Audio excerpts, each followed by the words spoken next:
said the Indianapolis Colts were finished when the brother Andrew Luck retired. And guess what? Jacoby Brissett is kicking ass. I told y'all when this happened, Jacoby Brissett, in my opinion, was the plan to bring back to New England when Tom Brady exits this year. Andrew Luck retiring, in my opinion, gave the Patriots the biggest black eye possible.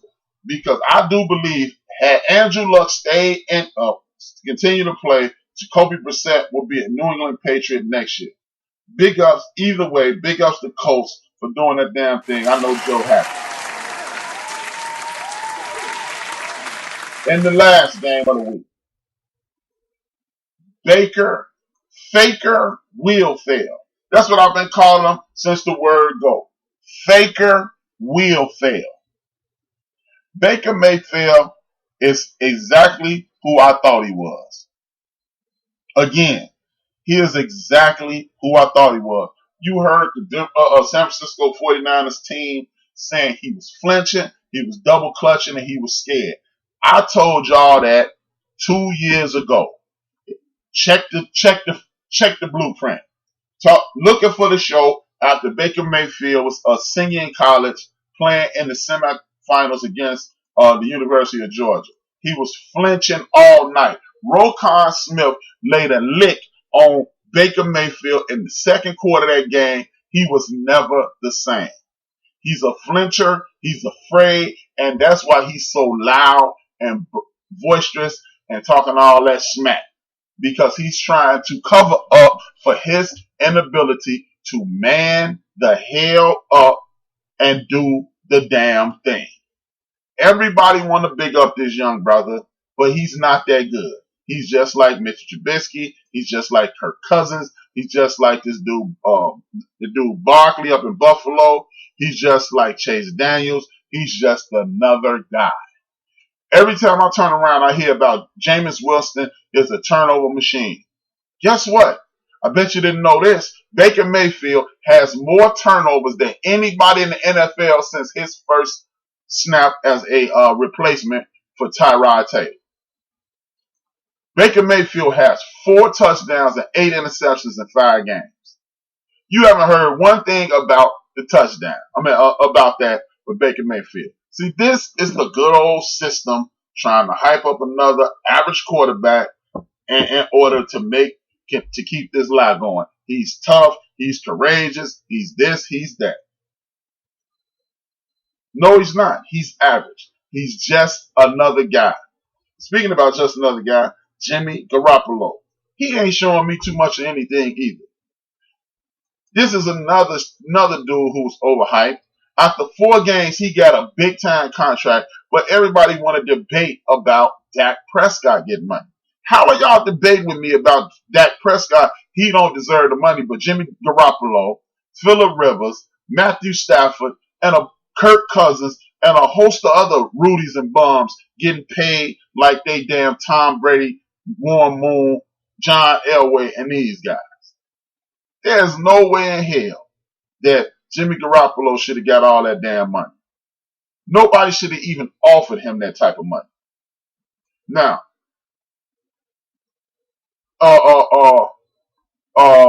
I'm looking at a situation to whereas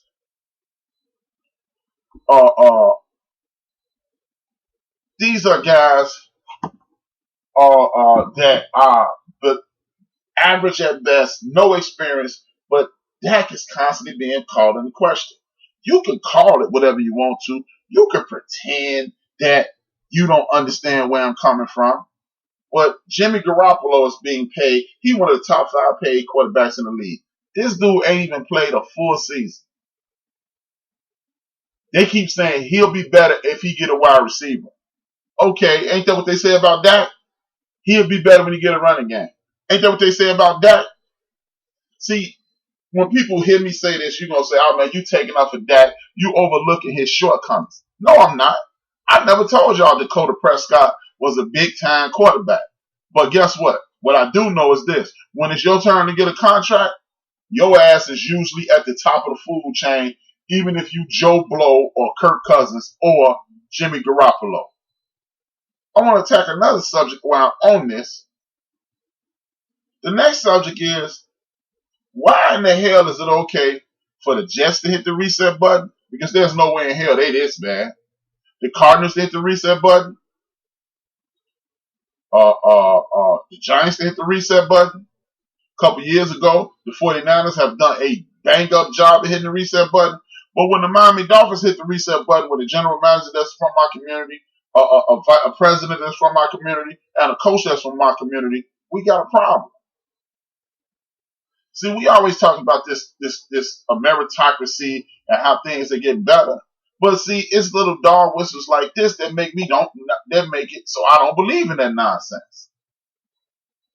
It's always a problem when somebody from my community do exactly what everybody else doing. We always teaching our young people, you have to do twice as much as the next person to get the same money. This is why I'm an entrepreneur.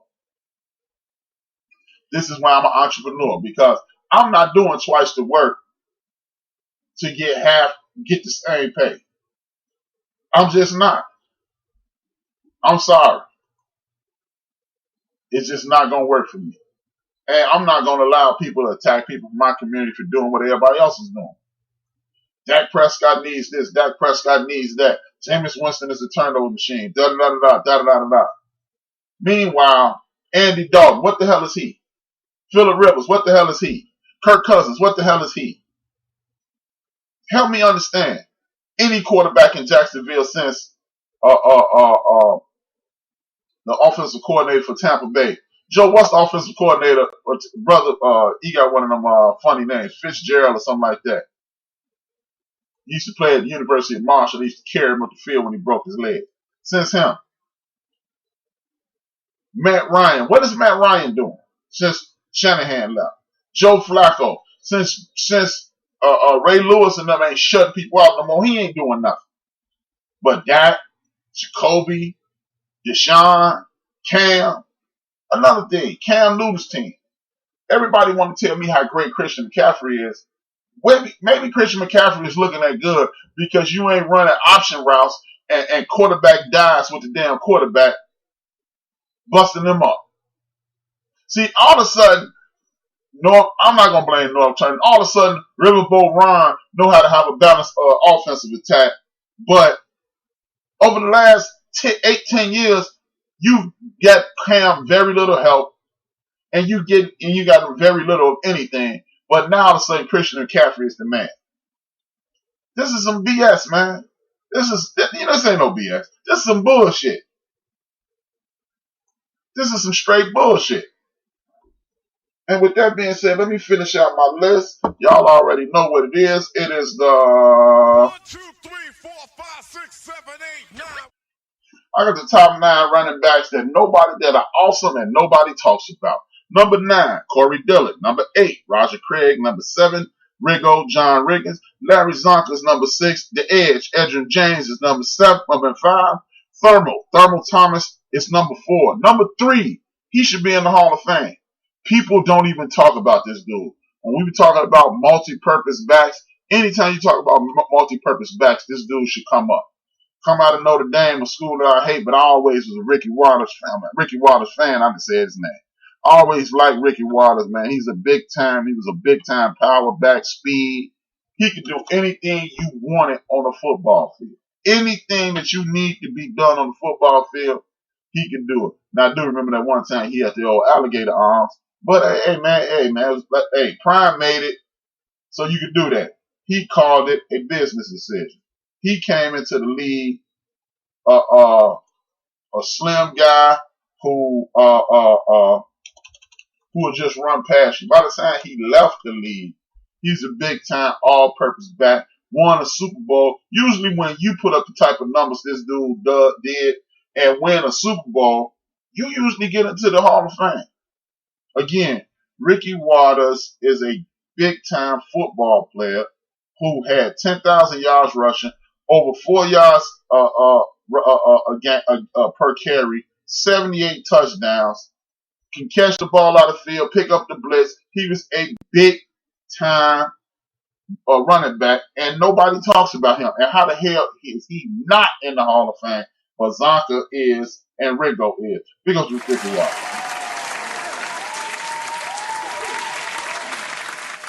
This next dude, I might get a little pushback, but so what? Me personally, I think this dude is the best, the all-time best, pure runner. I'm not saying he's the best running back. I am saying if you needed somebody to run a football, I think dude is the prototype. He was big, he was strong, he was fast as hell.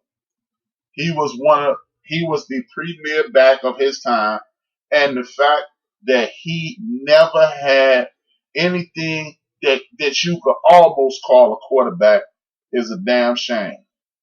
His first 5 years in the league, he got 7,200 yards.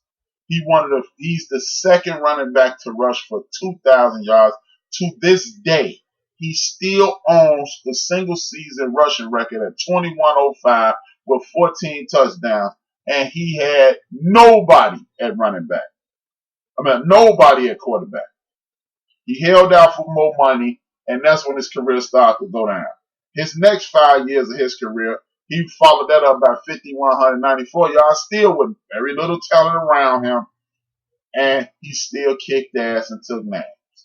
This dude averaged respectively with the Rams, 4.8 yards, with the Colts, 4.1 yards, and by the time his career was over with the Raiders and the Falcons, his back was all jammed up, and it was pretty much a dead issue.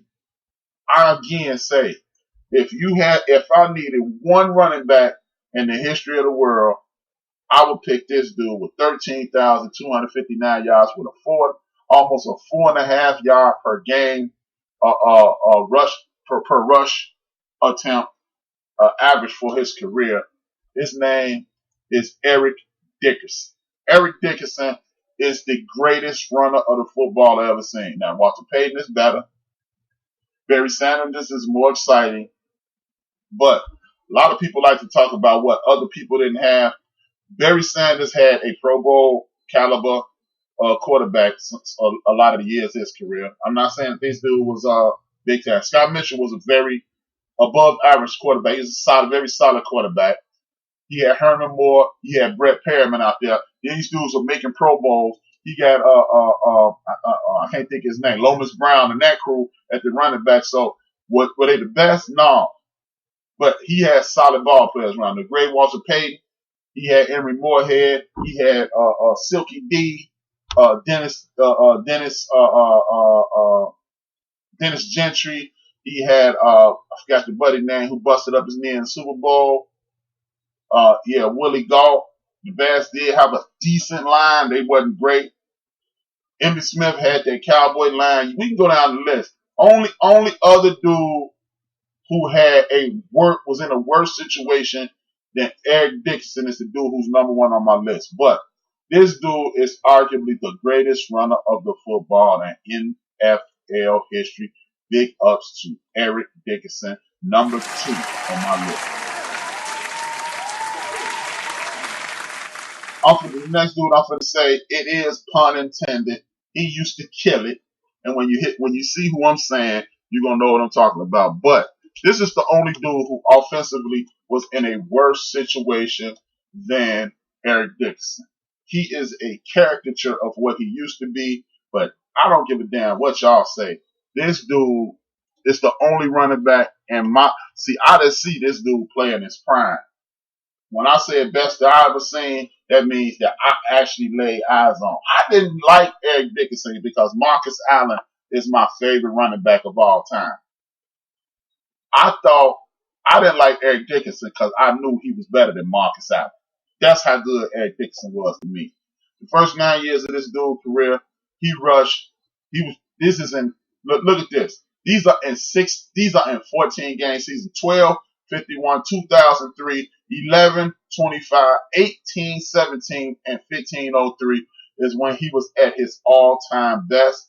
This dude he was fast as Eric Dickerson, big as Eric Dickerson, strong as Eric Dickerson.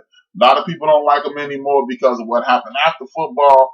I don't give a damn what happened after football, but I'm telling you, Orenthal James Simpson is the best of the